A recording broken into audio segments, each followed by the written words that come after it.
சித்திரை திருநாள் இது ஒரு கால மாற்றம். 6 காலங்கள் நம்ம கேள்விப்பட்டிருப்போம். வசந்த, கிரீஷ்ம, வர்ஷ, சரத், ஹேமந்த அண்ட் சிஷிர. இது வேதங்களில் சொல்லக்கூடிய ஒரு 6 காலங்கள். நம்மளுடைய தமிழ் முறைப்படி, நம்மளுடைய தமிழ் பாரம்பரிய முறைப்படி 6 காலங்கள் என்னென்னு பார்ப்போமா?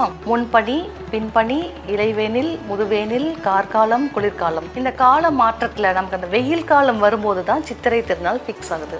இதுதான் நம்மளுடைய தமிழர்கள் தமிழ் புத்தாண்டு, சித்திரை கனி, சித்திரை திருவிழா அப்படின்னு நிறைய செலிப்ரேட் பண்ணுறதை நம்ம பார்த்துருக்கோம். இது என்ன அப்படின்னா, நம்மளுடைய சீசன் முடிஞ்சு வெயில் காலம் ஸ்டார்ட் ஆகும்போது நம்ம எந்த மாதிரி ஒரு ஆரோக்கியத்துக்காக எந்த மாதிரி ஒரு உணவு முறையை நம்ம ஃபாலோ பண்ணணும் அப்படிங்கிறத சொல்கிறது தான் இந்த செலிப்ரேஷன்.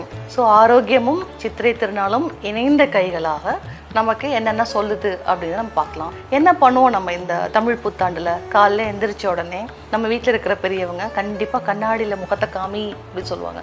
நீங்களே உங்களை பார்த்துக்கோங்க, நீங்கள் மாற போடணும், நிறையா மாறணும் உங்கள் ஆரோக்கிய முறைப்படி அப்படிங்கிறதுக்காக காமிக்கிறதா அது ஒரு சிக்னல். இது எந்த சயின்ஸ்லையும் சொல்லலை, பட் இது ஒரு நம்பிக்கை. நம்ம இது பாரம்பரியமாக ஃபாலோ பண்ணிட்டு இருக்கிற ஒரு நம்பிக்கை. அதே மாதிரி சித்திரை கனி நிறைய ஃப்ரூட்ஸ் வச்சுருப்பாங்க, அதில் நீங்கள் கண் விழிக்கணும் அப்படிம்பாங்க. அதாவது நீங்கள் ரைப் ஆகணும், இன்னும் உங்களோட மெச்சூரிட்டி லெவல் ஜாஸ்தியாக வரணும் அப்படிங்கிறத இண்டிகேட் பண்ணுறதுக்காக தான் அந்த சித்திரை கனி ஃப்ரூட்ஸில் முகத்தை காமிங்க அப்படின்னு சொல்லுவாங்க. அதுக்கப்புறம் உங்களுடைய உணவு பழக்கங்கள் அன்னைக்கு எப்படி மாறப்போகுது அப்படின்னா, அன்னைக்கு உங்களுக்கு வெயில் காலம் ஸ்டார்ட் ஆகுது. அதனால் இது வரைக்கும் நீங்கள் சாப்பிட்டு இருந்ததெல்லாம் விட்டுட்டு இந்த சீசன் கொஞ்சம் ட்ரையாக இருக்கும் அப்படிங்கிறதுக்காக லைட்டாக ஸ்வீட்டும் லைட்டாக கசப்பும் கலந்த மாதிரி நம்மளுடைய இலையில வைப்பாங்க. நம்மளுடைய பாட்டி அம்மாக்கள் இது நீங்கள் ஃபாலோ பண்ணுறதை பார்த்துருப்பீங்க. கண்டிப்பாக இன்றைக்கி ஒரு மாங்காய் பச்சடி செய்வாங்க, இல்லை ஒரு வேப்பம்பூ ரசம் இருக்கும். அட்லீஸ்ட் வேப்பம்பூ இலையை ஓரமாவது வைப்பாங்க. இது என்னைக்காச்சும் எதுக்குன்னு நீங்கள் கேட்டிருக்கீங்களா?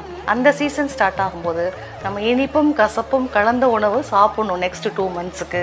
அப்போ தான் நம்மளோட இன்டர்னல் ஹெல்த் நல்லா இருக்கும் அப்படிங்கிறத காமிக்கிறது தான். எப்படி வெளியில் ஒரு கால மாற்றம் நடக்குதோ இந்த குளோப்பில், அதே மாதிரி உள்ளுக்கும் நமக்கு நடக்கும். நம்ம உள்ளுக்கு இருக்கிறதுக்கும் நம்ம வெளில இருக்கிறதும் சேம் தான். அண்டத்தில் இருப்பது தான் பிண்டம், பிண்டத்தில் இருப்பது தான் அண்டம். இரண்டும் ஈக்குவலாக போகிறதுனால தான் நம்மளுடைய ஹெல்த் நல்லா இருக்கும் அப்படிங்கிறத இதை ஃபாலோ பண்ணணும். ஸோ இந்த சீசனில் நீங்கள் ரொம்ப ட்ரையாக சாப்பிடக்கூடாது, ரொம்ப வறட்சி நிறைந்த விஷயங்களாக சாப்பிடக்கூடாது. நீங்கள் இப்போ கொஞ்சம் கீ எடுத்துக்கலாம். ஒரு 2 ஸ்பூன் கீக்கு மேலே எடுக்க வேண்டாம். இந்த டைமத்தில் நீங்கள் கீ எடுத்துக்கலாம். உங்கள் உடம்பை குளிர்ச்சி பண்ணக்கூடிய ஆகாரங்களாக எடுத்துக்கலாம். இளநீர் எடுத்துக்கலாம், நொங்கு எடுத்துக்கலாம். இது எல்லாமே பார்த்தீங்கன்னா சீசன்லாகவே இது கிடைக்கும். அந்த காலத்தில் சீசன்ஸ் இப்படி தான் கண்டுபிடிச்சிருக்காங்க. பறவைகள் போகிறது, அந்த சீசனில் என்ன ஃப்ரூட் வருதுன்னு பார்த்து அந்த சீசனே நமக்கு சொல்லுவாங்க. ஸோ இந்த சீசனல் பேஸ்ட் ஃப்ரூட்ஸ் நமக்கு கிடைக்கும் போது நம்ம அதை சாப்பிட்லாம். அந்த சீசனில் என்னென்ன அவைலபிலிட்டி இருக்கோ அதை நம்ம கண்டிப்பாக சாப்பிடணும்.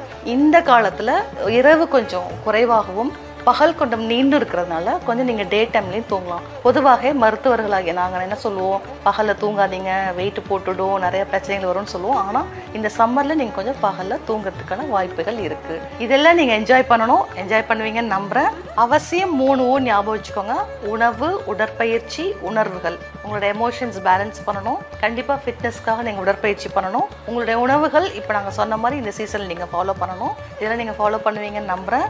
இனிய தமிழ் புத்தாண்டு நல்வாழ்த்துக்கள், இனிய சித்திரை திருநாள் நல்வாழ்த்துக்கள்.